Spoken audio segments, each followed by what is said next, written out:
Voter তালিকা বিতর্কে অবরুদ্ধ চাকদা রোড। ব্রেকিং নিউজ এই মুহূর্তে আপনার সাথে খবর সফরে আমি শান্ত বাগচি। ভোটার তালিকা থেকে নাম বাদ যাওয়ার আশঙ্কায় উত্তপ্ত হয়ে উঠল চাকদা রোড। অভিযোগ এসআইআর প্রক্রিয়ায় বৈরামপুর পঞ্চায়েত এলাকায় প্রায় 300 থেকে 350 জনের নাম বাদ যাবে, অবৈধভাবে কাটা হচ্ছে এমন খবর ছড়িয়ে পড়তে এলাকায় চরম অসন্তোষ দানা বাঁধে। ক্ষুদ্র এলাকাবাসী একত্রিত হয়ে চাকদা রোড অবরোধ করে বিক্ষোভে সামিল হন। আমরা হঠাৎ শুনতে পাই যে দুই একদিন আগেই হালকা গুজব শুনতে পাই যে আমাদের বৈরামপুর পঞ্চায়েতে প্রায় 3 থেকে বন্ধ থাকে যান চলাচল, পথে চলতি দাঁড়িয়ে থাকা গাড়ির লম্বা লাইন, চরম দুর্ভোগের শিকার হয় সাধারণ মানুষ। ঘটনাস্থলে পৌঁছে পুলিশ পরিস্থিতি সামাল দেওয়ার চেষ্টা করে, পরে প্রশাসনের আশ্বাসে অবরোধকারীরা বিক্ষোভ প্রত্যাহার করে। পৃথক একটি ঘটনায় বিএলওর বিরুদ্ধে টাকা চেয়ে ফোন করার অভিযোগ।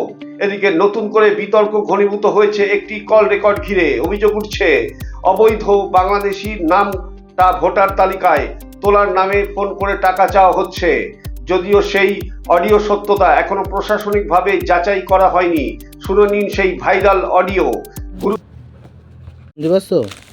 হ্যাঁ বলো। বলছি তা ওই 7টাই কি করা যাবে?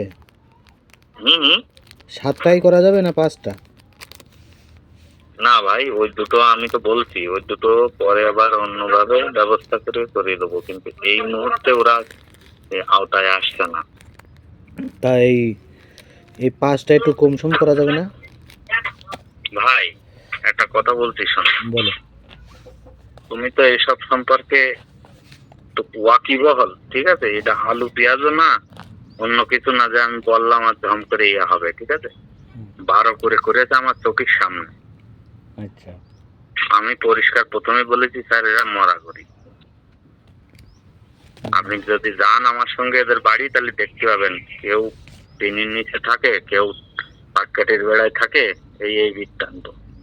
এইভাবে কথা বলেছি। একটু লাস্ট কত করা যাবে দাদা? একটু 5টা আমার দিতে হবে, বুঝতে পেরেছো? বিষয় হচ্ছে ওই 5টা 50 লোকের ফাটকাট কথা, ঠিক আছে? অভিযোগ উঠছে বাগদা ব্লকের বয়রা গ্রাম পঞ্চায়েতের নপাড়া 120 নম্বর বুথের এক বিএলওর চন্দ্রকান্ত মণ্ডলের বিরুদ্ধে। তার বিরুদ্ধে ঘুষ চাওয়ার অভিযোগ সামনে এসেছে।